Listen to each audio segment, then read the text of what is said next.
안녕하십니까, 박민수 세무사입니다.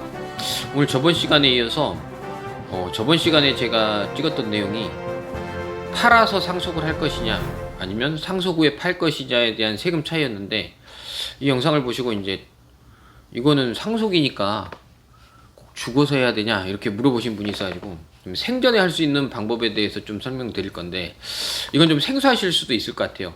일단 비슷한 내용인데, 팔아서 증여할 것이냐 아니면 증여해서 팔 것이냐에 대한 문제입니다.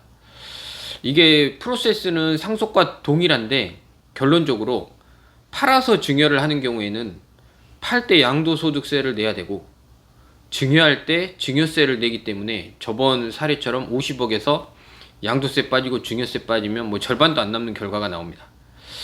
근데 이제 두 번째로 증여를 하고 팔게 되면 증여할 때 증여가액이 사실 취득가액이 되거든요.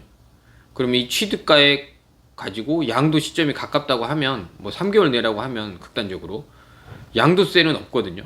그래서 증여세를 한 번만 내고 그 상속한 것과 동일한 효과를 얻을 수 있는데, 여기서 이제 중요한 거는 질문하시는 분들이 있어요. 이게 본인들이 알기로 이월과세에 문제가 있고 부당행위 문제가 있어서 증여하고 10년 내에 못 파는 거 아니냐 이렇게 물어보시는 분들이 있거든요. 이건 맞는 내용인데, 이제 제가 말씀드리는 경우에는 약간 다른 건데, 이게 증여와 이월과세에 문제가 되는 거는 배우자와 직계 존비속이에요.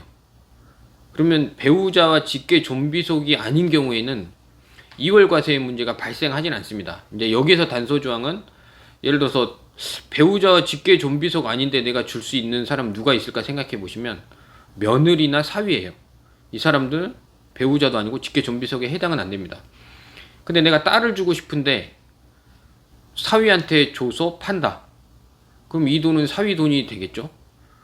그럼 이제 여기서 이 행위에 대해서 사위를 못 믿겠다, 뭐 며느리를 못 믿겠다 이러면 이건 안 되는 거고, 근데 어차피 같이 살기 때문에 이렇게 해서 절세를 하고 난 주고 싶다 이렇게 생각을 하신다면 한번 시도해 볼 수 있는 방법인데, 중요한 건 하나가 있는데, 그 판매한 돈을 사위가 판 다음에 딸에게 주면 안 돼요. 그러면 결국에는 그냥 이게 딸에 준 거라서 부당행위가 적용이 되는 거고, 그게 아니라 정말로 사위가 팔아서 그 돈을 사위의 귀속으로 해서 사용을 한다. 그러면 증여 후 이월과세의 문제에는 해당이 되지 않습니다. 그래서 이 프로세스를 잘 활용해서 증여와 양도세 두 개를 낼 것이냐 아니면 증여세만 한 번 낼 것이냐, 이 금액을 비교해서 하시는 경우들이 좀 있고요. 이건 이제 어떨 때 유효하냐면, 실질적으로 이거는 본인이 생각을 하면은 양도세와 증여세 이런 걸 비교하지만, 내가 이걸 정말 증여해 주고 싶을 때 내 재산에 대해서, 그런 경우에는 유효한 방법이라고 보시면 될 것 같습니다. 그리고 이제 계산을 해 보셔야 되는 부분은, 양도세와 증여세 나오는 걸 합산한 것과 그냥 증여한 금액과 증여세를 비교했을 때 실익이 나는지를 먼저 검토하신 후에 진행하셔야 되고, 또 하나 가장 중요한 거는 지금 우리의 전제 조건이 증여세만 내고 양도세를 안 내겠다는 거거든요. 그러면 증여 같은 경우에는 증여 전 6개월, 증여 후 3개월에 나오는 매매 사례가액이 증여가액이 됩니다.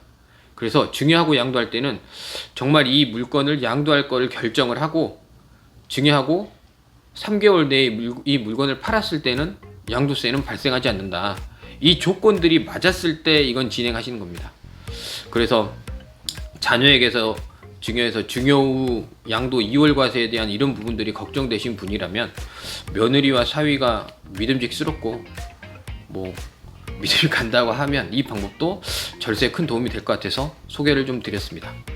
감사합니다.